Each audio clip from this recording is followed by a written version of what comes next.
forged on the gridiron in September.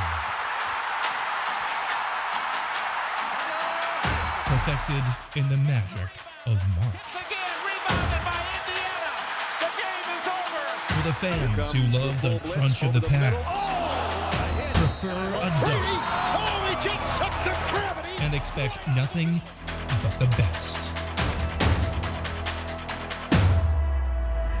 It's Bigger 10. Here's Steve Douche. Indeed, it is a bigger 10 than it was since we last talked to you a week ago. I am Steve Douche with my co-host, but never partner, Aaron McIntyre, and that sound you hear emanating from suburban Chicago, Aaron, is the Big Ten saying, don't call it a comeback. We've been here for years, dropping the mic last week with the announcement of USC and UCLA coming to the league starting in 2024. We're going to break it all down here in just a matter of moments. But first, when you came back from lunch the day that this news broke, and I said, I got something to tell you, and you aren't even going to believe this, all right? You were thinking I was going to tell you what? Joe Biden died. Well, that's probably believable. Evergreen, but yeah, he's almost 80. But yeah, I hear you. Okay. The tone of your voice is like somebody died. But he is still a president, and that would obviously be a momentous story, right? Yeah, okay. But when I told you UCLA and USC coming to the Big Ten, I know the proverbial expression jaw hitting the floor, but your face got a lot longer, dude. Yeah. I mean, it did. It's because Joe Biden dying is more believable than what you told me. Because, again, he's 80. He's 80. Yeah. This is something that was unfathomable. I was just listening to a radio interview with Dave Revson of the Big Ten Network talking about how he found out, and that the TV staff got called in that morning and weren't told why. And then literally shortly before the news broke from John Wilner out on the West Coast, him and the staff were told, to the point they didn't have time to even leak it to people if they wanted to, because by the time they found out, and shortly thereafter, somebody out west had leaked it and we're off. And that's how they all found out that they kept we said this last year with Oklahoma and Texas to the SEC. The fact you can keep something of this magnitude under wraps in today's media climate, that's damned impressive in and of itself. So as we go to the Big Five on Bigger 10, analyzing this momentous story, before we get into our opinions of the move, yay or nay, I think we need to get into the facts of why this occurred. Because I think this is something that a lot of people don't understand. You don't follow the sport from a monetary standpoint, so you don't get it. This will make it as simple as possible. Last season, Aaron, there were 72 college football games that had over 3 million TV viewers. 72. 32 of them included the Big Ten, and 31 of them included the SEC. That means the rest of college football, without those two conferences being involved in a game, that's 8 other conferences, had 9 combined. The top 12 most watched college football games last year, 10 of them were from the Big Ten or the SEC, or involved teams from the Big Ten or the SEC. 10 of them did. Arizona State has had a total of 4 games, Aaron, since 2015. 4 Arizona State football games have had more than 2 million viewers. 4. That's hard to believe. Since 2015. And those are the numbers right now with the Big Ten negotiating its TV contract, with the Pac-12 now trying to figure out if it still has a TV contract. The Big 12 about to sign its TV contract. See, the networks are coming with these hard numbers. They don't have the money to overspend for prestige and relationships since cord cutting and now the dip maybe / recession in the economy. And so everyone's got to get real honest, right? Like in another realm, the EU loves them some Greta Thunberg until Russia cut off half their natural gas, and all of a sudden they certified today that nuclear energy is green. Straight up, that happened. Right? Okay. You can have all the narratives and everything you want until the bill starts coming due, when you got to face this thing called Uncle Reality. And that's your uncle. Uncle Reality says 63 of the 72 college football games that had more than 3 million viewers last year involved teams from the Big Ten or SEC. Arizona State, one of the top brands in the Pac-12, from one of the top markets in the Pac-12 has had only 4 games with more than 2 million viewers since 2015, and 10 of the 12 games last season in college football for most TV eyeballs involved the SEC or the Big Ten. So you can have all the narratives you want, but in the end, when the bill comes due, Aaron, you have to look at the stone cold numbers, and there they are. Yep, and this is really all that's been driving the last couple of moves. See, last year we were wondering if the Big 12 would even survive. Now they're in, relative to the SEC and Big 10, a position of strength because the Pac-12 is in a position of weakness, and so there's a vacuum there. What happened last year, though, just completely pales in comparison to this, in my opinion. I think this will set off chain reactions, unlike last year, that will fundamentally, or could fundamentally, reshape college football. And I say that with air quotes for those of you listening or watching, I should say, on YouTube, because it's not really going to be college football. I don't think that much longer. We're going to be, and I'm sure we'll get into this more when appropriate, but going to be an era soon where it's just going to be semi-pro football, paying players, and all of the accoutrements and all of the sights and sounds of college football. But it's not really going to be that at its heart. What that'll look like could be cool, could be not so cool. I think not so cool right now, but I'd be happy to be wrong. So I guess one man's ruthlessness is another man's douche move, bro, right? Okay. Yeah. So what's the biggest douche move, bro? You had Greg Sankey, the commissioner of the SEC, working with Bob Bowlesby, commissioner of the Big 12, on that committee to expand the playoff. They announced it last, I think it was June, to much fanfare, and then in July it comes out that right at SEC Media Days that most of that time he was working to raid his conference, Bowlesby's conference of Oklahoma and Texas, and threaten its existence. What's the bigger douche move, bro? That? Or just a few months ago, Kevin Warren appearing at a photo op to announce the, quote, alliance as Big Ten commissioner with George Kliavkoff, the new commissioner of the Pac-12, and Jim Phillips, the former Northwestern AD, who's now the commissioner of the ACC. And they looked each other in the eyes, as Jim Phillips said, and they had a handshake agreement. They wouldn't raid each other's conferences, and then to turn around 6 months later, and you don't just raid any conference, but the one that's been your strategic partner as part of the Rose Bowl agreement for basically a century. So what is the biggest douche move, bro? What Greg Sankey did to Bob Bowlesby last year with Oklahoma and Texas, or what Kevin Warren and the Big Ten just did to George Kliavkoff and their long-term strategic partner, the Pac-12, with USC and UCLA? Yes, is the answer, of course. I think an even bigger douche move, how big do you think how big is Michigan's endowment, Steve? Do you know off the top of your head? I don't know. But it's in the tens, if not hundreds of millions, right? Yeah.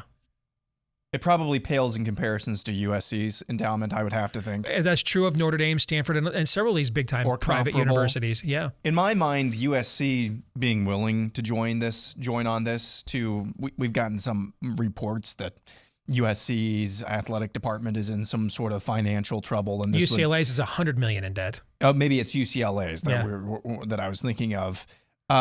Why not just call on your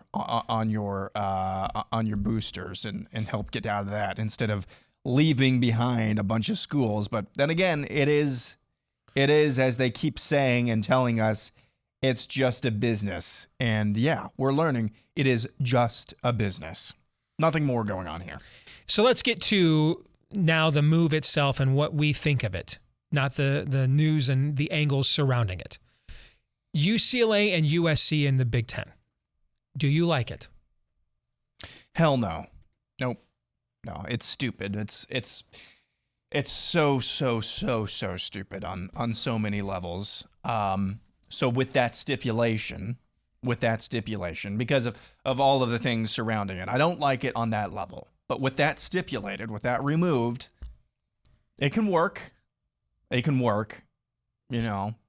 It'll be fun to watch USC versus Ohio State, UCLA, versus Who bitches Michigan. more about playing in snow now, USC or Ohio State? Because they're still complaining that it snowed in Ann Arbor, Michigan at the final Saturday in November. We're going to get to have these conversations. We are going to get to have these conversations. But yeah, the whole thing, I sent you, if you're a fan of Breaking Bad, I sent you, Steve, the other day, the video of Mike Ehrmantraut just chastising Walter White right before Walter shoots him and kills him. But we had a good thing going, you stupid son of a you-know-what. That's basically what I feel like about college football right now, is that it was good. But people, I guess, weren't making enough money.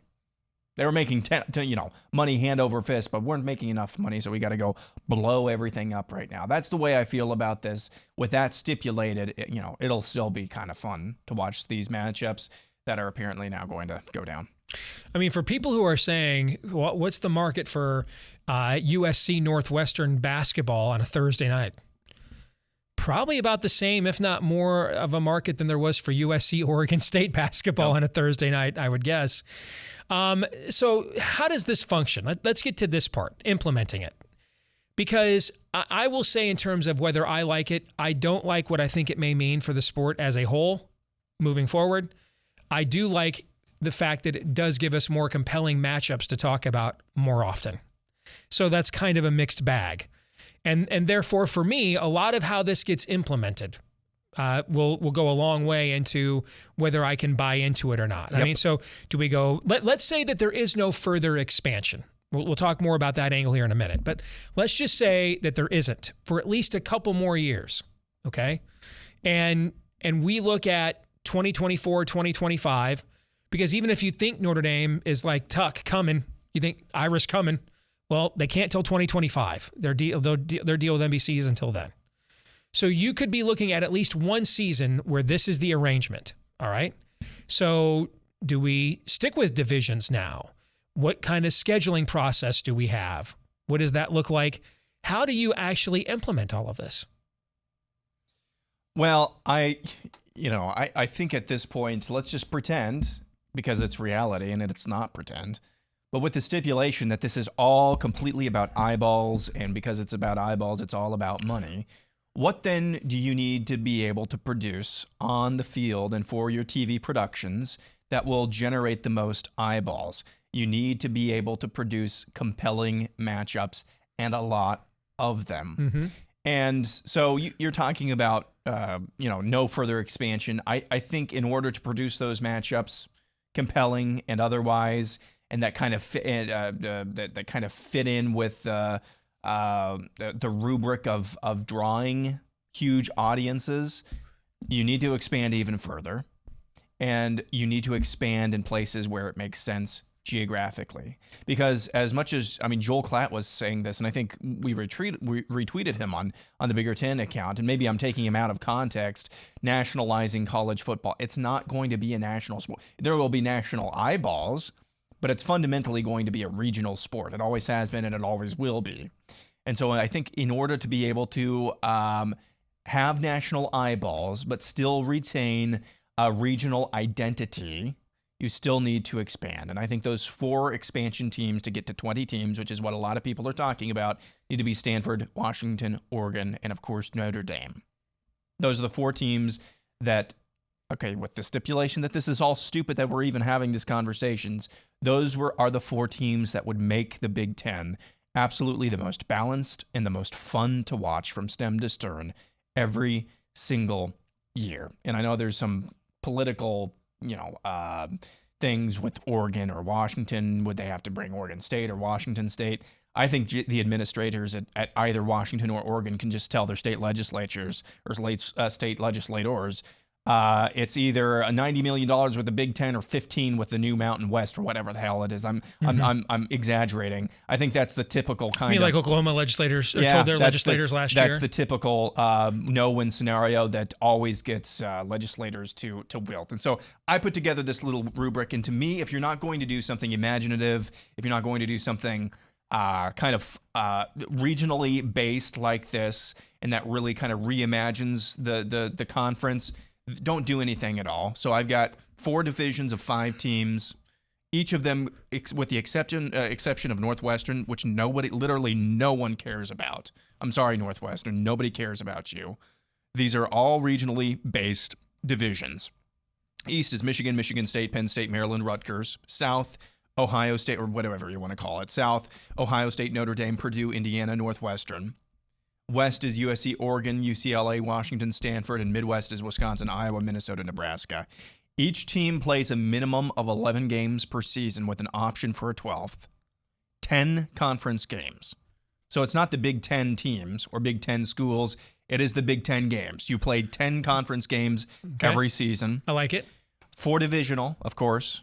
6 non-divisional. Non-divisional scheduling consists of playing the team who finished in your spot or your spot in the standings in the other divisions the previous year, plus a contrived or non-contrived protected rival. So Michigan versus Ohio State, well, that's going to be your protected rival, so I would do something formulaic like playing the team above you or playing the team below you. That would need to be thought out a little bit more, but at least it's somewhat parity driven, but also protecting some rivalries. And the way that you did that, most seasons, you would have the Big Ten would be guaranteed of Michigan playing Ohio State and Notre Dame, USC in the same, and Notre Dame, in the same year. You would have it would be the most. That's why I put this. Or if not, together then like Penn this. State doing it. Exactly. Yeah. You're guaranteeing each year, or at least every other year, your 6 or 7 biggest brands are all going to be beating up on each other at least every year. All right, so you look at these divisionals. Keep this up here for a second, just eyeballing it.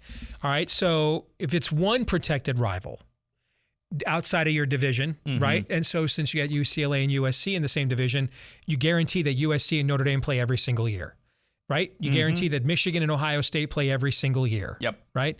So as I go through this, I guarantee that I've got a lot of flexibility with the schedule like that.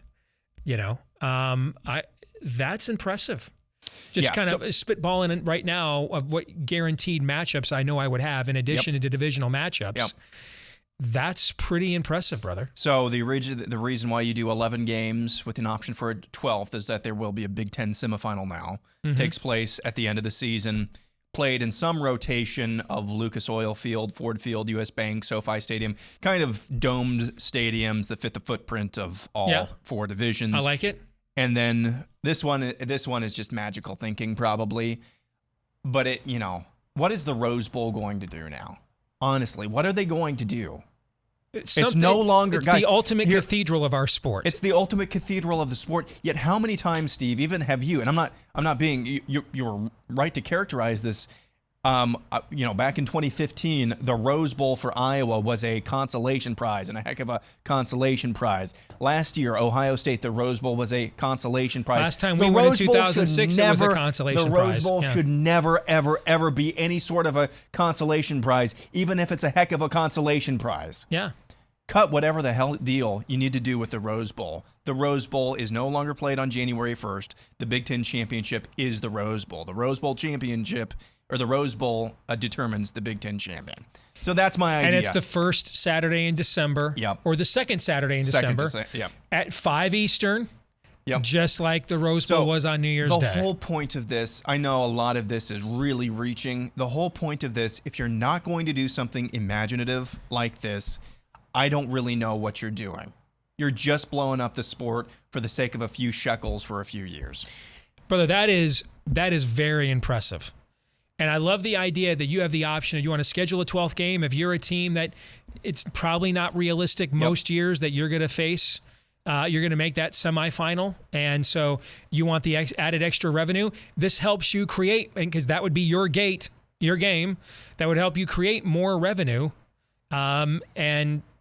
And maybe help you kind of in a way like a relegation system without relegating teams, but allowing them the positives of it, that they can earn their way up. So you schedule yourself a 12th game if you're Northwestern, Illinois, Indiana, teams who most years are thinking there's no way we're making that Final Four. Schedule yourself a 12th game, try to give yourself another 6th win. And if you're Notre Dame, and more additional revenue at the same time. Yeah, if you're Notre Dame, that non-conference game can be one of the service academies if you want it to if you want it. Because all of their long-term rivals, Purdue, Michigan, Michigan State, Penn State, which which used to be a rival of Notre Dame's, but USC, their biggest rival, and Stanford. All of those games, except for the service academies, the traditional elements of the Notre Dame schedule, except for the service academies, are now embedded into this schedule.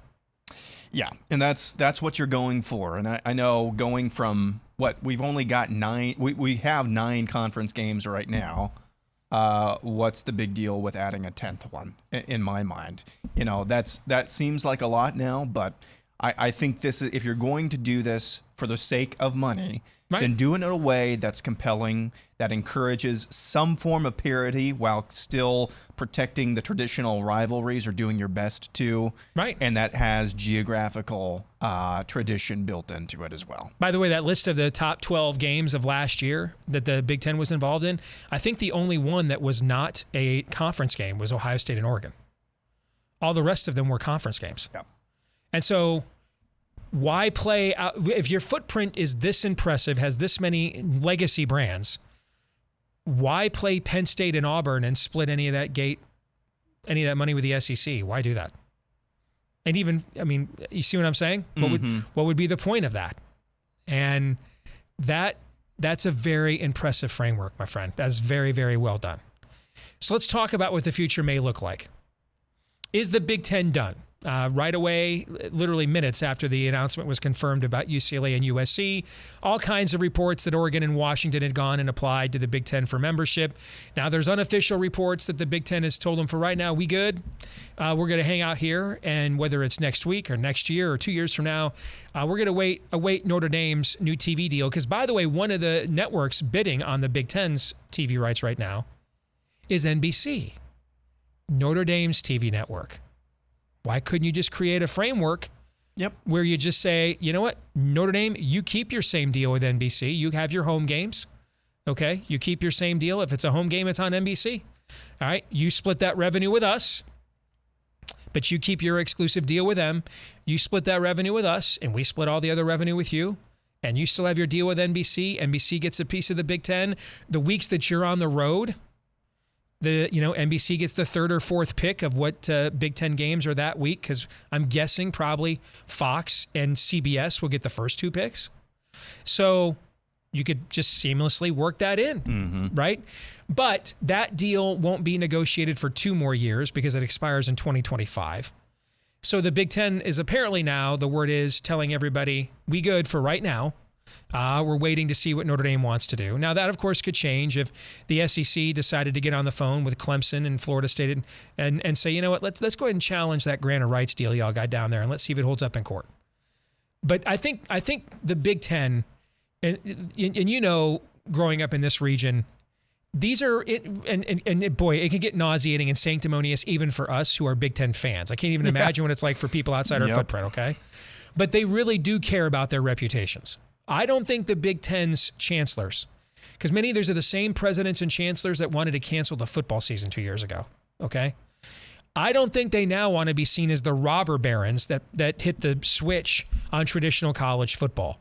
I don't believe there's any way, no matter how much USC begged, they would have brought USC and UCLA in if the SEC had not brought in Oklahoma and Texas. Remember, we didn't add Penn State before you were born. We didn't add them until after the SEC brought in Arkansas and South Carolina and went to a championship game. We reacted to them. We reacted again to the next round of expansion when we brought in Nebraska and Maryland and Rutgers. All right, so this is, the Big Ten wants to be seen as we're not the people that start, we're more refined. We don't start fights up here, we finish them.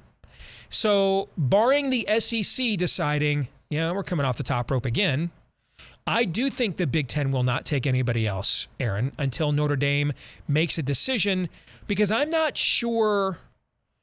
I don't think you can. Who minus Notre Dame adds real value to the deal?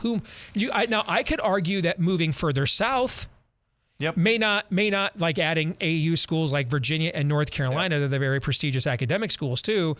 That they may not move the needle from a financial outlay standpoint, but from a brand, they're the 2 largest states in the union that the Big Ten doesn't have a team in. Okay.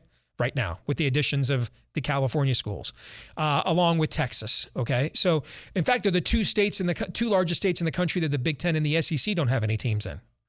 So could I see that has value from a recruiting and a branding standpoint, that you're kind of now moving where the population is moving? Yes. And there's a real argument as to whether that has enough value, has just as much value as just a straight up check. Okay.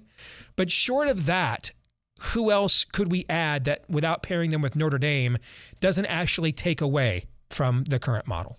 There's nobody. And I that's why, I would like to see on the West Coast a few more teams added out there, but I don't want that to happen unless Notre Dame joins as well. So there is really nothing, and I agree for now that the Big Ten is done, and they really should be. That would be unwise you would almost be overextending yourself by adding 3 more teams, whether or not they're the Virginia or North Carolina or Miami's of the world, or the 3 that I mentioned earlier out on the West Coast, because at this point, if you're Notre Dame, and I guess we can talk about them next, you're facing pressure on all sides, on all fronts now, to join the Big Ten. NBC, as you noted, they're in the bidding war. So why not get the best? If you're an NBC exec, you're going to get the best of both worlds. You're going to get Notre Dame and a lot more Big Ten. What would you rather watch? Notre Dame versus I don't know. Let's just say Michigan State on a Saturday night in South Bend, or Notre Dame versus Virginia Tech on a Saturday. Clearly, Notre at Dame, 11. Michigan State. Yeah, it has a lot of tradition. I just think that bigger fan bases. The pressure is going to be overwhelming on Notre Dame, as well as the incentive to join the Big Ten and what that would mean. So I do think, I don't know if it's going to happen before the end of the year, but I do think very sooner than later they will eventually fall. It'll be fascinating. I think they hold the key to what the future of college football looks like. I think if they stubbornly decide we're going to stay independent and think they'll still have access to a playoff, I think that eventually in the next decade, when this ACC deal expires, you will see the Big Ten and the SEC essentially line up ACC teams and just do a draft. That's what I think will happen. Yep. I don't think there's any way they join the ACC full time in football. I don't think that happens. I think it's either they're independent or they come to the Big Ten. And if they come to the Big Ten, I could see the Big Ten even saying, we'll just go with what we have. Maybe if Notre Dame says, hey, bring Stanford, fine, we'll bring them too. Or if Notre Dame wants to say, we want to be the only team that comes alone, or we want to pick who the partner is, I could see the Big Ten granting that accommodation and then kind of being done from there. Again, depending, but I think Notre Dame is the team that holds all the cards here. And remember, some of these questions are going to get answered fast. Both Notre Dame's contract with NBC and the college football playoff expire in 2025. You have the Pac-12's deal expires in 2024. That's why these schools like USC and UCLA were free agents. The Big Ten is negotiating its contract right now. So I don't think this is like a 5-year process of let's just work this out and see what happens. These deals are all coming to a head here in the next 24, 36 months, and I think we're going to get a lot of answers to these questions sooner rather than later, are my thoughts. You agree or disagree? Agree. That's why I say the pressure on Notre Dame, pressure and incentive for and against for Notre Dame and right. pushing up against them, I think is just too much. And I don't know if you've ever been there. I went to a Michigan Notre Dame game there about 15 years ago. It is an incredible place. It is. And they really do care about their university. They care about their tradition, the branding, the reputation of the school. Their independence is a big part of who they are, and I respect them for that. You guys, if you guys follow the work that Aaron and I do for a living, you know that we like a good contrarian, okay? But, and to their credit, Notre Dame has turned down, Northwestern's been making more TV money than Notre Dame for the last 15 years. So is Vanderbilt. Yep. That, though, what happens when they're making 2 or 3 times your money, though? That was the breaking point USC came to. Is USC is like, we just can't continue. Now we're going to have NIL. Now we're going to pay for play for players. We can't be the USC we expect to be if we're splitting, 1/3 of what the Big Ten is getting with Washington State and Cal and Oregon State. Sorry, we just can't do it. This is the choice that Notre Dame is about to face. That's what you're articulating. Yes, technically Vanderbilt and Northwestern and many others have been making more TV revenue than Notre Dame has the last 15 years. But what happens when Notre Dame's peer institutions that they recruit against the most, USC, Michigan, Penn State, Ohio State, what happens when they're making over $100 million a year in an NIL pay-for-play world with a non-static but now dynamic economy and market for player acquisition and retention? What happens then? Yeah. That's the same thing that happened to the Pac-12. That's when your narrative is nice until the reality of the actual numbers set in. That's kind of what we're talking about. We'll come back, play our game of Would You Rather when we return.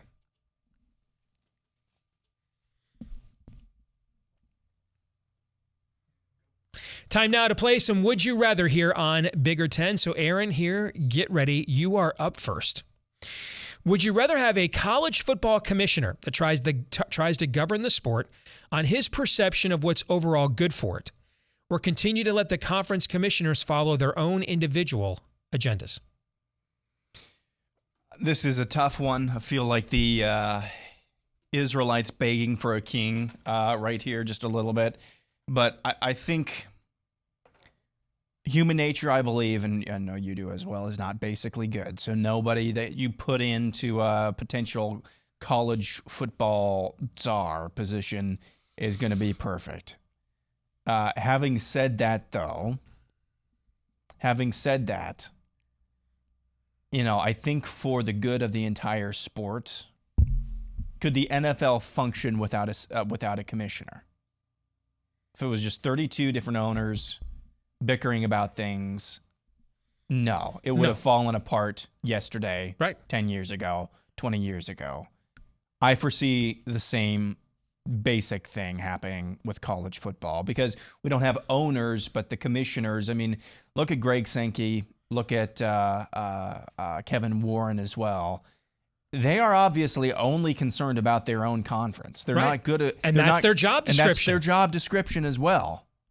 They're not concerned about the broader ecosystem of college football. I promise you, if Kevin Warren had taken the call from USC and UCLA and said, yeah, it's a great deal, we just can't do it because we're concerned about how this destabilizes the long-term future of college football, he would be the former commissioner of the Big Ten the very next day. Yep. So I would rather have a college football commissioner, czar, instead of the conference. It could always be somebody who's terrible. But they're on a term where they could be fired with cause at any point. Exactly. So I would rather have that. This one's for you. Would you rather have Notre Dame, Miami, University of Virginia, North Carolina in the Big Ten, or Notre Dame, Stanford, Oregon, and Washington? I would rather have whichever option Notre Dame prefers to land them. If they have no preference, then I would actually take the first one. I think I would move where the food is. I would move where the population growth is, where the recruits are. I'd become a truly national network. I would invade the space of the airspace of the Southeastern Conference. That's what I would do. And I think I accomplish more doing that.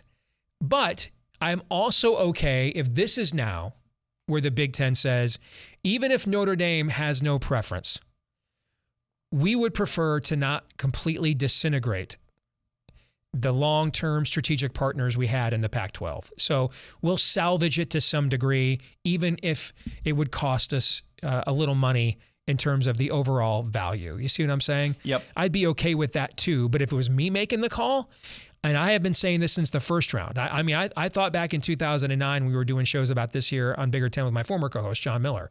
I was saying back then, go get Georgia Tech, AAU school. There's a straight flight into Atlanta on almost every airline, every major port and airport in the U.S. Georgia per capita puts more players in the NFL than any state in the country. Get a position right now, stake a beachhead right now in the Southeast and the Sun Belt where the population is moving. I was saying that back in 2009. So I would stay consistent with that and get the top option of moving south first if it was my call and Notre Dame had no preference. For you, would you rather we go forward with this proposed 12-team college football playoff expansion, or just have the top 4 teams in the Power 2, the Big Ten and the SEC playoff, for the national title every season? I think my answer to this question changes when you let me know what happens with the Pac-12 and Big 12, because I do think that there every now and then are going to be teams, or maybe consistently, there are going to be teams that could be in the top 12, at the end of the season from those leagues, and I don't want, that's the college football that I grew up with and know and love, and that everybody grew up with and knew and loved, is that, you didn't have to be from a conference to be really good or at least competent. So I would rather go with the 12-team college football playoff expansion, although I would rather it be 8 or 10. Another interesting point about this, too, is it good for the sport if all these other fan bases and all these other places go into a season? I mean, realistically, and I'll just choose a team I know very well that I used to get paid professionally to cover, Iowa State. Iowa State, 99.99999% of Iowa State fans know that there is a 99.9999999% chance of not winning the national championship, right? But officially, is there an opportunity for them to win it every year? Yes. Yes. Officially, is there an opportunity for them to win a Big 12, to win a Fiesta Bowl like they did a couple of years ago? Yeah. If you take those things away, then you're kind of cutting your nose off in spite of your face from a fan base standpoint, right? You're telling a bunch of fans that, hey, this is a national sport, but then you really you're not. It's a big tent, but you ain't invited. I think that's probably not a good idea. I brought this choice up though because it was something that I saw being bandied about last week. It's well said. Finally, would you rather have 2 large divisions in the Big Ten, no divisions, or 4 or 5 team divisions? Or do you even care at this point? I hate the idea that I have to reconsider divisions because I've been an advocate for several years of getting rid of them everywhere. I know. I just cannot. But I'm not sure how you have exactly. Yeah. How do you do that? How do you create scheduling and everything else? I love the model that you just presented. I think and there's other angles to what. So what gives me the model you just presented? I love. There's even more angles to this. I mean, think of how big the show the NFL Network does every year where it announces the schedule, right? The Big Ten Network has a special every spring after all the spring games, first week of May, okay? Or actually, no, do it earlier so you're in all the college football preview magazines. So right after the basketball season, right after the Final Four, okay? Tuesday after the national championship game, the Big Ten Network announces the football schedule for the upcoming season. You see what I'm saying? Yep.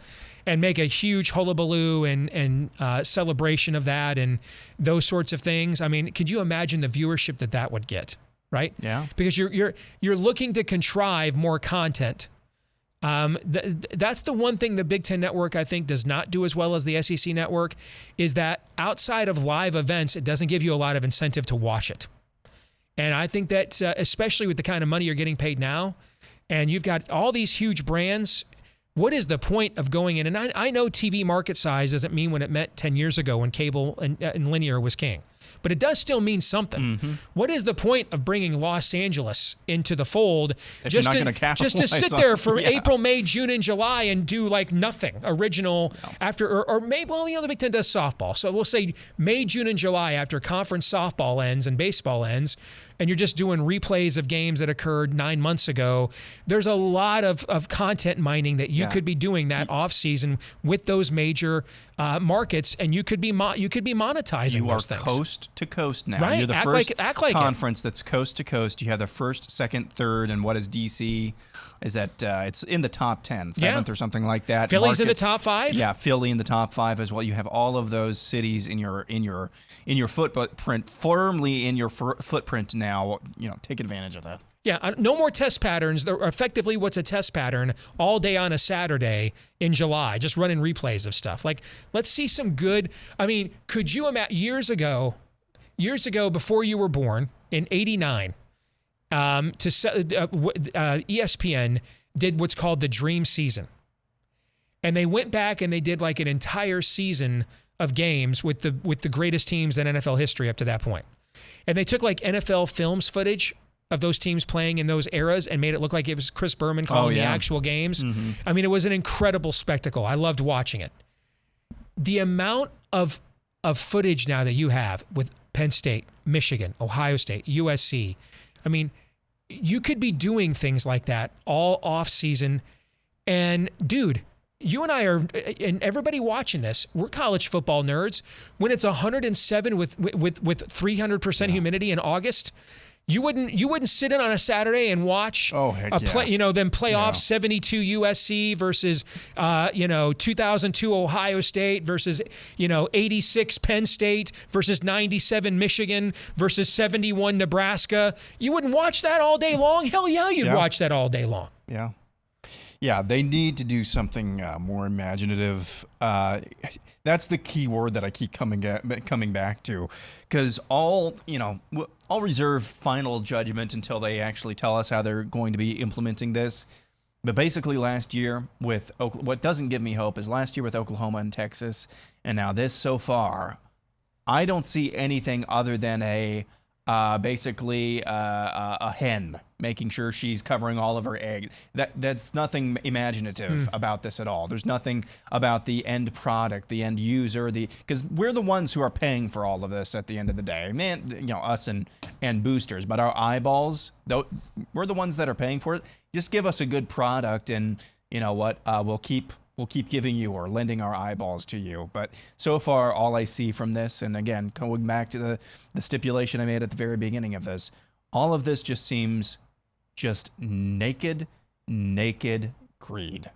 Naked defensiveness. And until somebody breaks the mold with something close to the proposal that I came up with or others have come up with, college football is not going to be nearly as much fun. With that, we'll check our Twitter poll results, and we'll come back with our feedback of the week as well next. This week's Twitter poll, we asked you, do you favor USC and UCLA joining the Big Ten? 69% of you said yes. 31% of you said no. I expected that to be a little closer, actually. Me too, especially considering you ran a similar poll on Michigan Podcast, and it was pretty similar results, wasn't it? I expected to hell with Notre Dame to do better in that poll than it did. But which is my position. But yeah, I think people are excited about what this could be or what this could mean, but I'm not sure if once the actual finished product is announced, I'm not sure if it would be interesting to run this poll again. That's all. That's a good point. Yeah, when people get a chance to see, here's how this is going to actually play out. This week's feedback of the week from My Tokens Are Fungible. I like it. I miss college football. And I hear you. I mean, I fell in love with the sport as a little kid. Even going into my, high school, college party days, man, you had to cut it off early on New Year's Eve because the game started at like 10:30 Eastern time for what was the old Hall of Fame Bowl turned Outback Bowl, the 9 bowl games on New Year's Day. And you could watch a team like Miami in 84 or Notre Dame in 78 or 77 go from, number 4 to number 5 heading into New Year's Day all the way to the national championship. Or you might end up with split national champions like we had between Georgia Tech and Colorado and Michigan, Nebraska, and Washington and Nebraska in the 90s. I miss that stuff too. Here's the thing though, as I get older, is I'm not sure, do I miss that stuff because it was better or because it was my era, right? Sometimes those things can be the same. Sometimes they can be mutually exclusive. I mean, our kids today, and you'll see this as Ben gets older. I mean, when Noah was little, before he was introduced to the modern technology, Noah would sit and watch every last game with me to the final minute. Now he'll watch some. He'll get up, follow it on his phone. He'll get up and do something while he's watching on his phone. And then he'll miss, he'll not be in the man cave the entire fourth quarter. And I'm like, did you not see the game? And he'll recite to me everything that happened play by play. He just is from a different era. The idea of just sitting there for the entire time and being individually consumed by one thing, that's just not something that their generation does, And So they might be sitting there thinking to themselves, why the hell do I want to watch my favorite team play Delaware State for 4 hours all day long?